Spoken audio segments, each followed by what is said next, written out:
All right, welcome back. Johnson Chukwu, the Group Managing Director and CEO at Carrier Asset Management, as well as Seun Onigbide, the founder of Budget. Both are joining me virtually this morning. We've been having network issues, but technology is one of those things. I guess that Seun will be able to understand since he's since he's the founder of a tech company. All right, good morning to you both. Let's get started. Let me start with you, Mr. Chukwu. And the elections in the states are they are dusted and almost over, apart from perhaps Adamawa, which we are expecting, and but we have over 25 states or 26 states now. Mr. Chukwu, how much is the gigantic challenge, economic hurdles before the newly elected as well as the re-elected governors? How much of a challenge, or how much of challenges do these governors have? Thank you for having us, Nancy. I think as it stands today, many of the states are going through severe financial challenges. Many states have very huge debt burden. Many states have revenue challenges in terms of ability to meet their overhead. Many states are still relying, among a few states, many states are still relying on federation allocation, which has been dwindling, or at the minimum losing value in terms of real value of those monies being disbursed from the federation account.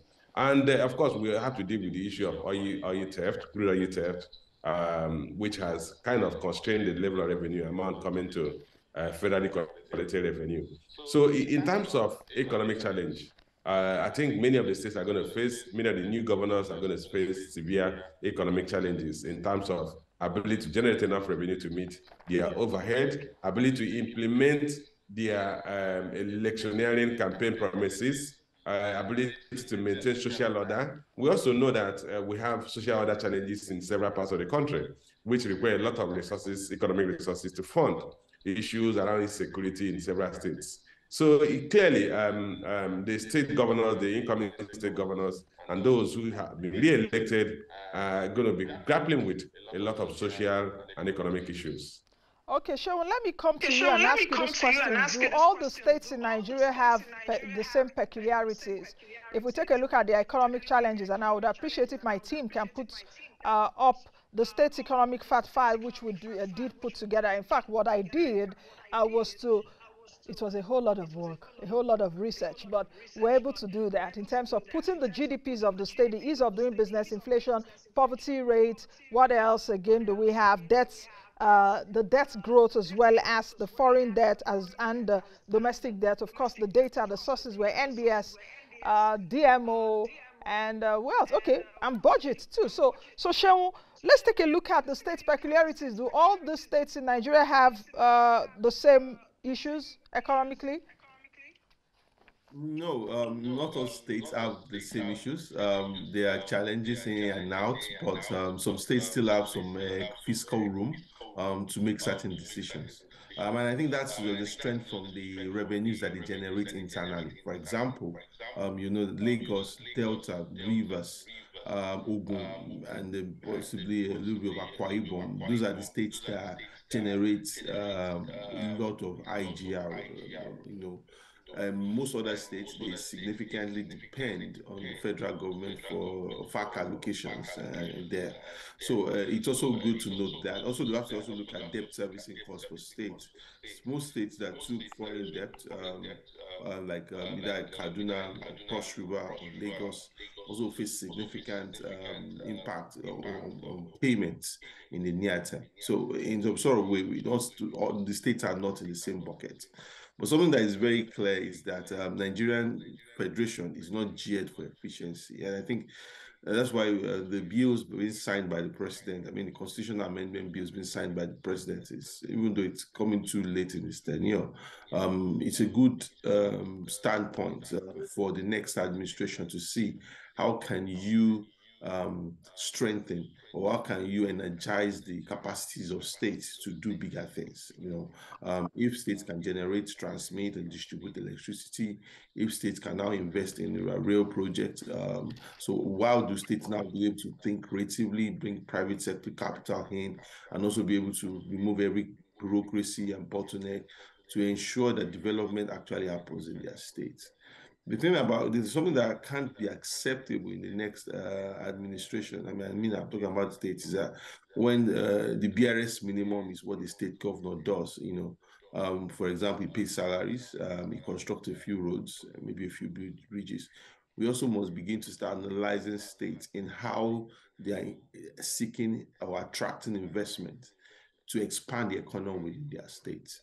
And an example of that is the Lekki Free Trade Zone in Lagos and the Dangote refinery around that axis. So the size of the economy that will be built in that environment in the next few years will be enormous, and we need to have more states putting industry on the table, putting investment on the table, bringing investment in so that they unlock the economy of the state. That you just take FAC allocation and you pay salaries and you pay pensions and you tie a few roads and maybe build a few schools. It's just not going to be enough for a viable and a sustainable state. Okay, now let's break it down because we have 36 states in Nigeria, and what we've been able to do on the show today is to break the states according to their geopolitical zones. And let me start with you, Mr. Chukwu. Lagos State, you're joining us from Lagos. If we have the card, let's quickly put it. Lagos State has a GDP of 41 trillion naira, and Lagos has the highest amount of domestic debt, I must say, over 658.96 billion naira the way it is right now, and I think it has even increased to about 800 billion. But what is most interesting there is that Lagos, even being the commercial nerve center of the country, the ease of doing business, the ranking is at 19. Babajide Sanwo-Olu have just been re-elected. That's the card there on the screen. Mr. Chukwu, what economic challenge do you think would face Babajide Sanwo-Olu in this second term more than the first term? And what are the issues he needs to grapple with very quickly? Well, I think you just mentioned some of the parameters of the state. If you look at a state, Lagos State at the end of September had total debt about 877 trillion naira. But it also has the largest economy, a subnational economy in the country, with about $1 and $2 billion of GDP, or about 41 trillion naira of GDP. What the challenge the governor has to do with is managing the current debt profile, managing the interest service obligation of the debt, and then further growing the revenue of the state. The state is said to generate about $50 billion naira or thereabout on a monthly basis. And with that, the state has, you can actually say the state remains vibrant or viable despite the current debt profile. But I think the challenge he has to deal with is, one, cutting down on additional borrowing, optimizing the revenue of the state. That means bringing in a lot of people who are still currently outside the tax net into the tax net, making the tax system more efficient, then improving our social infrastructure. Seun talked about the Lekki Free Trade Zone, expanding the economic corridors of the state, particularly building on transport infrastructure, which has been a nightmare in the state. Part of the state that should be also economic outlets have suffered in the recent past. Areas like Badagry axis, Kokomaiko axis, Trade Fair axis have suffered because of difficulties of commuting between central Lagos and those locations.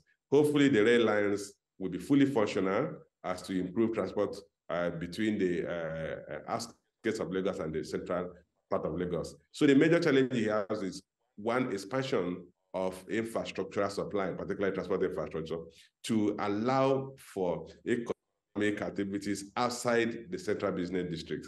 The Lekki Free Trade Zone, if we don't build the infrastructure now, you're going to still have a nightmare, a bigger nightmare than you have in Apapa today, because there's actually one major corridor connecting that axis, where you're going to have a deep sea port, you're going to have Dangote refinery, and then you have a free trade economic zone. So by the time businesses really start in that axis, the Lekki corridor, the only express road here, will be clustered, and that could make businesses more difficult and make it no longer cost effective to do business in those areas, which is one of the reasons why, if you look at the ease of doing business, that Lagos is ranked 19, lower than states like Jigawa, lower than states like even Gombe and Katsina, And really, some of those constraints that you have with the ease of doing business are the things I expect them to start lifting. In terms of ease of registering title, land titles, you have to improve on that. So I believe his job is well cut out for him. He needs to deal with infrastructure. Infrastructure is necessary for the state to continue to grow economically. And that will also allow him to optimize the benefits of the multiple regions or segments of the state. You already have the likes of this Ikeja's business section. You have the central business district in the island. You have VI as another business segment, and then you have the Festac axis, that is the Badagry axis, which we need to be connected fully back to Benin Republic. So emphasis will be cut down on cost of credit, optimize existing loans, grow further the internally generated revenue of the state, and then build the infrastructure that will make it easy for people in the state to do their business more efficiently.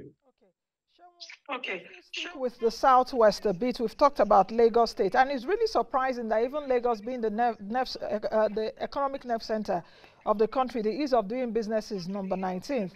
I also do know, in fact, I will get that information in a bit if I'm able to, because Dr. Jumoke Oduwole, who is the special advisor to the president on the ease of doing business, sent me this morning, I think, an updated ease of doing business. I'll check that later to see if some states have been able to climb, or let's see how the rankings are. But where I'm going to really is, if you take a look at states like Ondo State, Ondo ease of doing business is number 8th, while Osun State is number 15th, Ogun State is number 18th. You are taking a look at those states that are far, not as big as Lagos in terms of even the internally generated revenue and in terms of economic activities. These states far outpace Lagos in terms of ease of doing business, but Lagos State outpaces them in terms of the debt profile. What do you have to say really about other Southwest states, Seun? Yeah, I mean, other Southwest states, they have not leveraged on their proximity to Lagos to build their economies. And I think Ogun has had that fortune. I don't think the part of it might be strategic, but even if you look at the corridors where it has this investment, or where you have the private sector investment around the Lagos corridor, it has not heavily invested in it. You don't see enough investment by Ogun in the Ota corridor, or maybe even in the Agbara corridor, on the Epe-Ijebu corridor, or even in the Lagos-Ibadan Expressway, Mowe-Ibafu corridor. I mean, you rather see nice roads in Abeokuta, nice bridges and things like that. There has to be a deliberate understanding for people in the Southwest that Lagos is your business. You have a direct line to Lagos. If it's the agriculture economy you're tapping into, that could be your opportunity. If it's to put a gas pipeline so that industries can come and settle in within your environment, and they can hire people, they can pay payee, and you can charge a VAT. These are the kind of things I expect most state governors to be thinking about. A chunk of consumptions in Nigeria, happens within the Lagos, Ogun, and Oyo corridor. So a lot of things can actually be done within that environment much more effectively. And I think more of my own challenge will be to Oyo State, because Ogun has significantly benefited. If you look at Ogun State IGR, it's over 80 billion or 80 or 90, almost 90 billion naira. Oyo can do far much more with its current state of IGR. I mean, the current governor has done excellently well to improve it, but it can be far much more than that. And the only way out of that is to just rapidly industrialize the state. I think for Ondo also has the bitumen, has the cocoa, and that's the cocoa belt with Ekiti also. Bringing all of that and turning into an export market and an export engine can also be very effective for them. Fortunately, Ondo lost out of the whole. A lot of people talk about how Ondo lost out of the Dangote refinery issue, but they still have a water side that leads to the ocean front. So maybe it's another opportunity to seek investors to bring back some commercial value, maybe to the Olokola free trade zone that was muted at some point. So Ondo also has an opportunity. Ekiti has the opportunity with the knowledge zone, also with the cocoa belt. Every state, if you analyze them in a very holistic manner, has a potential opportunity to build an export market for Nigeria, or to build an industrial base. It's just about how we think in the long term, because the democracy we have running every 4 years incentivizes short-termism, incentivizes that I'm here for 4 years, I'll go for 8 years. I mean, we look at Lekki Free Trade Zone, those decisions were started, since 2003, I mean, thereabout, and it took how many years for those things to now fully consummate with the ports now, with the Dangote refinery. So most of these things take time. So it's just about how our state governments being able to plant trees that they might not enjoy its shade. That's a big challenge, I think, for most people. Okay, let's go to, I think, the Northeast. And why I want us to look at the Northeast in this second round is that one of the states there, Gombe State, in the ease of doing business is #1. And when I peeped at what Dr. Jumoke Oduwole sent to me, Gombe State is still #1 in terms of ease of doing business. And I don't know if, Mr. Chukwu, if you're really surprised at that, what is Gombe State doing that is ranking #1 in the ease of doing business? If we can have Gombe State, let's quickly take that. And poverty rate in Gombe State is about 62.3%. As you can see, that the governor has been re-elected. Foreign debt, $35.14 million. Domestic debt, about 69.1 billion naira. And unemployment rate, close to the national rate of 33%. So what do you have to say, Mr. Chukwu? What is Gombe State really doing? Gombe State, ease of doing business #1? Well, Nancy, it's interesting because when I looked at the ranking of the states like Gombe State, Sokoto State, Jigawa State, I realized that we also need to go beyond the ease of doing business. Clearly, Gombe State must be doing something right. Maybe in terms of registration of title to landed properties is doing quite well. In terms of registration of companies, of course, registration of companies is done centrally. So that might not be ascribed to a state. In terms of enforcement of rights or contracts, maybe their legal system is quite efficient in terms of the magistrate courts and the high courts, particularly the state high courts. Possibly they are quite efficient, but there also could be an indication that they don't have so much economic activities going on there, and the few that are attract seem to have get a lot of speed in terms of getting service. But like I said, we really need to go beyond that, because if you now look at the poverty level and you're talking about that region of 62 to 65%, 62% for Gombe State, then it sends a contradictory signal, because ideally the ease of this business should be a pool for business to set up in those locations. And exactly. But if it is not something as a pool, then there must be other hygiene factors that are disincentivizing investors from going into those locations. It could be in terms of location access, in terms of access, transport infrastructure access. It could be in terms of security situation. For instance, if you look at Gombe State is a landlocked state. So you need an efficient road transport infrastructure to be able to take raw materials to that location in case you want to set up real sector productive activity. You also need that to evacuate your product to the seaports. So if you don't have that, that could be a caution for people to go there. And you also look at the per capita income, which will also determine whether you have sufficient demand. I mean, consumer demand or demand within that area, as you said, the right number to go and set up a business there. So it goes beyond the ease of doing business. You could get right with ease of doing business, and you need to also address other factors, other hygiene factors, other political factors, other social factors, other economic factors that may be serving as constraint or limiting factor to attract investment to your state. Lagos State, like I said, I ranked about 18 in terms of ease of doing business. But in terms of attracting economic activities, Lagos still has remained the epicenter of local and foreign investment in the country. Lagos State, like I said, accounts for about 20% of the GDP at $102 billion or 41.7 trillion naira. So if Lagos is ranking number 18 and is still attracting the highest level of investment into the economy, then it then means that for those states like Jigawa, Sokoto, Gombe, that are ranking higher in the ease of doing business, there must be something that is, there must be a disconnect. And I think one of which should be the absence of an integrated transport infrastructure in the country that could allow for economic activities outside where you have the seaports and outside where you have the large population of large markets. Ordinarily, these locations should be outposts for production where people can produce more efficiently and cheaper, and then transport those products to where you have large population densities where the consumption is taking place, which is what happens elsewhere in the world. But because we don't have the transport infrastructure, most important, and then the energy infrastructure, I don't know how many hours of power supply you have people enjoying in Gombe.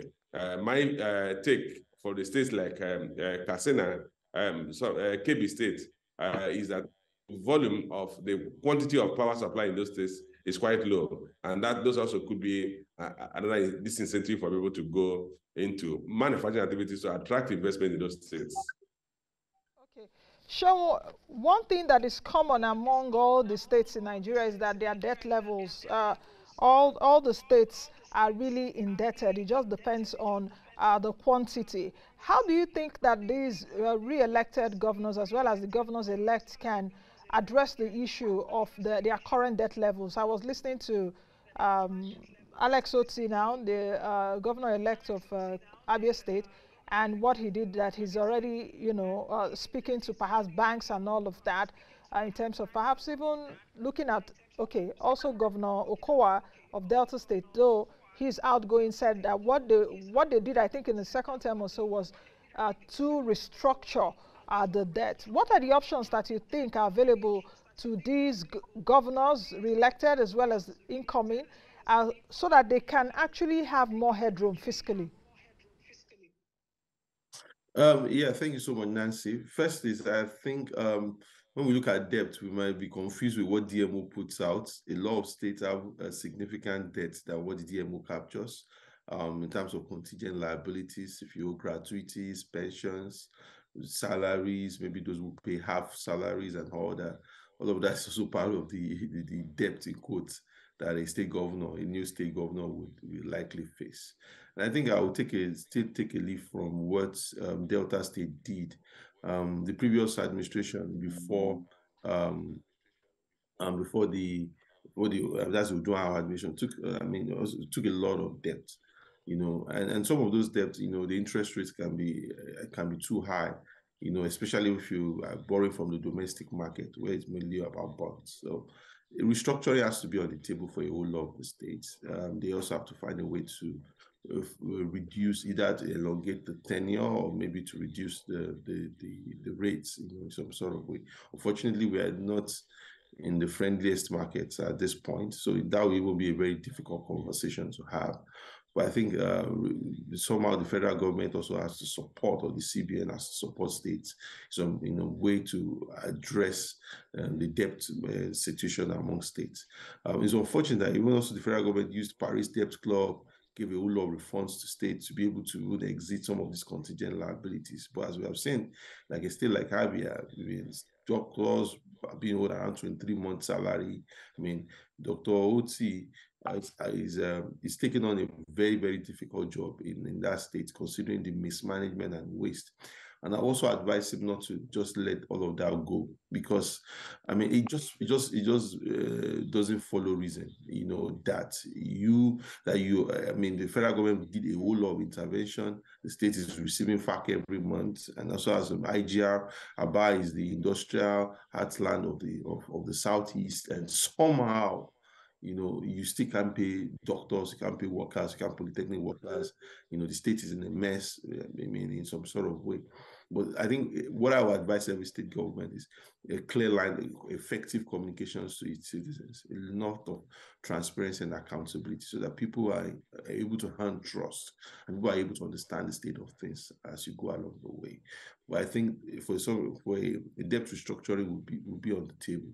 for most of the states. And I think if a state as distressed like Abia can do a bit of look into his finances, do a bit of recovery, and also possibly even seek support from either the CBN or the federal government.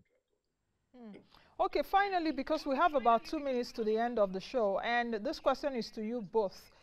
Do you think that Nigerians should be optimistic for these governors-elect and the re-elected ones, that we would not get to see business as usual? There are some states that these current governors have been able to plunge their states into more economic quagmire. For the incoming administrations, do you see optimism? Should we be optimistic that these folks, these gentlemen, would, you know, bring solutions to the table and will not be part of the bigger problems that that the states will face? Should we be that optimistic? And let me also hinge this. Do you think that we should also be a bit cautiously optimistic with these incoming governors, that Nigerians, their hopes are not dashed? Let me kick off first. I think your word, cautiously optimistic. I think that's the word. There are no easy answers, as we will find out. By the time we remove subsidy, by the time we apply exchange rate parity, there will be serious macroeconomic issues. Inflation is still there biting at. State governments may not be in control of these levels, but their environments are also not immune from it. So we are going into a very challenging time when we are able to kick in some of these hardcore decisions. So I would just advise that think in the long term, and also find a way to build trust and communicate effectively with the people, and also work with competent people. There is no reason why, as a state governor, will keep looking for people who don't have capacity or who are psychopaths. Find the technocrats, people who are service-oriented and committed to help you drive your vision. Your vision is to expand the economy of the state. Your vision is to ensure that quality of life and welfare of the citizens within your state is secured. So I think those are the things I will put at my own point. Yeah. Okay. Okay. My perspective is that for those newly elected governors and those who were re-elected, they should know the party is over. The reason why I say the party is over, the political environment we witnessed in the 2023 election is indicative of the fact that citizens have actually risen up to demand a higher level of performance from those who govern them. And this will further increase by the time we get to 2027.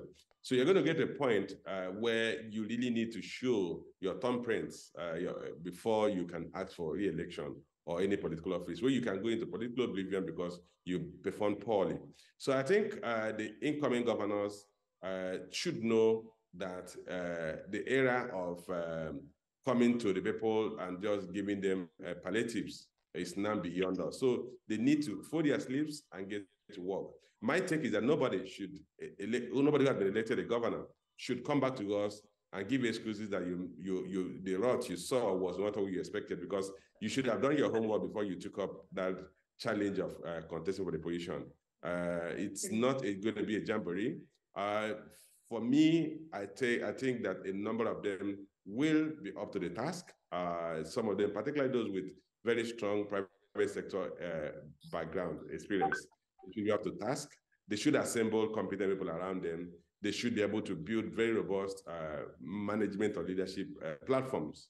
And then they should focus on cutting out wastages. In the governance space in Nigeria today, there's a lot of wastages, which if you are able to manage them well, you will create some headroom to free up resources for viable investment. They should prioritize on their investments or their expenditure and focus on value for money. So like I said, I expect this will likely be driven by those who have private sector experience, but I also want to believe that even those who don't have private sector experience will learn from their colleagues. And but the key thing is that governance in Nigeria is going to change drastically from what we saw in the electioneering campaign of 2023. Okay.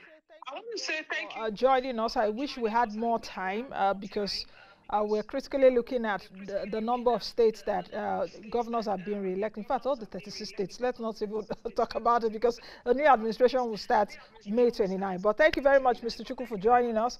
Thank you, Seun, for joining us too. Thank you. Thank you. All right, I've been speaking with Johnson Chukwu, who is the Group Managing Director and the Chief Executive Officer at Carry Asset Management, as well as Seun Onigbide, who is the founder of Budget. That's the much we can take on today's edition of the program. Thank you for your company. As always, please join us again tomorrow, same time on this station. I will be here. Nancy Nnaji is my name. Be the best you can be and be that change that you want to see. Bye now.